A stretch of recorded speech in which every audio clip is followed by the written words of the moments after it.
This is AP Lit, and we had a discussion today, a quiz and a discussion of chapters 15 through 24. I'm going to give you a brief summary of some of the things we talked about. There's a fuller set of notes which I'll post hopefully tomorrow. We'll be writing on Thursday, so you'll have these notes hopefully tomorrow. These notes will review the last 15 chapters like you have their notes posted for the chapters 8 through 14. So let me just review briefly some of the things we talked about. We only had a brief discussion, about 15 minutes. There were several chapters here, but chapter 15 is right after Phoebe leaves the house, and the weather changes, and the weather is stormy and chilly and rainy, and it's a great enhancer to the mood and to the theme that we have in the book. So she comes back, and one of the major points that happens here is that the judge comes over to finally get from Clifford the location of the information that Clifford has. He claims Clifford has information about the rest of the inherited money. It's basically the deed to the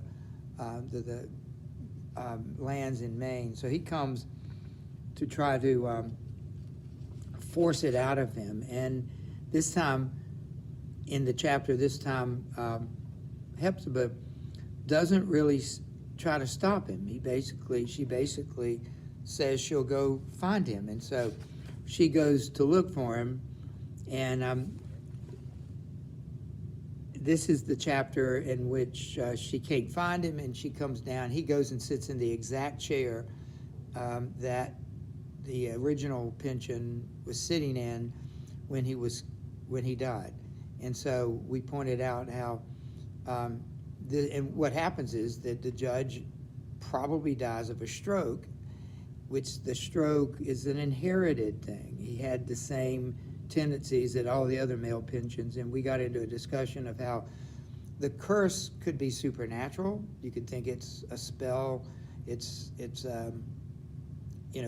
witchcraft, but it also could be just medical. It's family history. We talked about the fact that we all inherit things, whether we know anything about our family history or not. We inherit things from them. In fact, you go to a doctor's visit, they'll ask you, do you have a family history of different diseases? And we all know that, if members of your family died of cancer, then that's something that you're concerned about. You inherited that because you're in the family. Whether you acknowledge it or not, you still inherit things, and those things could be considered a curse.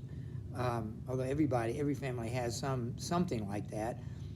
So I love the way the Hawthorne makes it seem supernatural, a curse from Matthew Mall.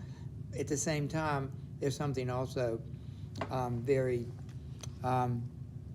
very scientific and very true about it. And I want to skip ahead, which is what we did today. We kind of all over the place. The notes will be in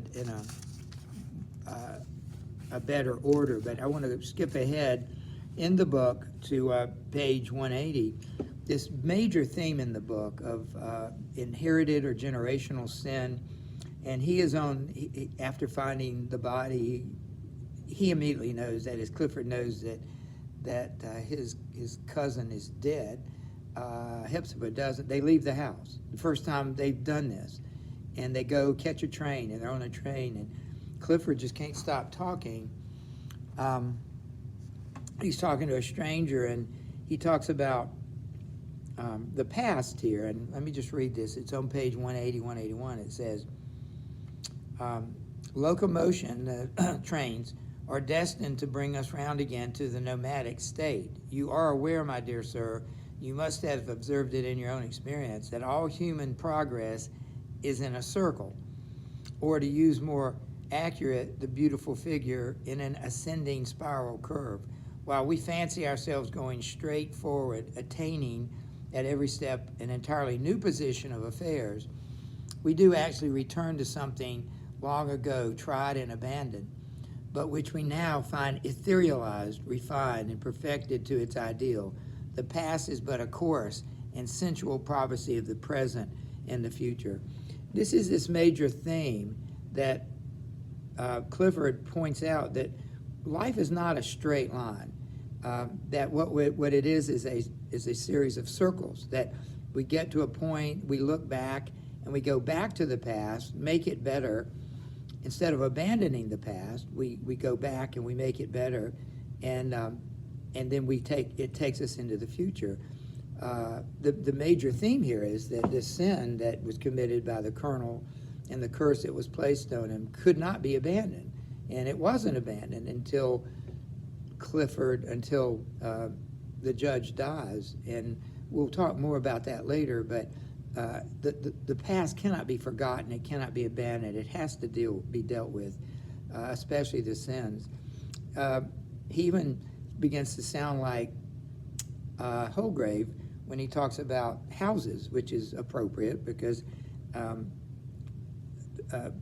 Hepzibah still feels like the house is following them. You know, they belong in the home. And the man he was talking to talked about there's nothing better on a cold, windy day than a comfortable room with a nice fire.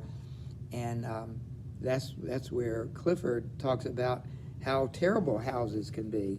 And he talks, remember we said that Holgrave had that same opinion, that houses should be torn down after every generation and new houses should be built.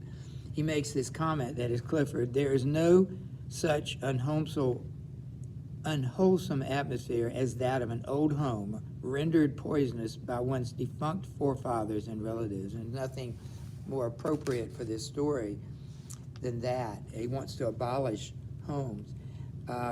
And so this whole section of the book, and we didn't get much further than this, but we talked about the picture, and we talked about the useless deed that was found behind it, and the fact that Holgrave is really a mall, and that the death of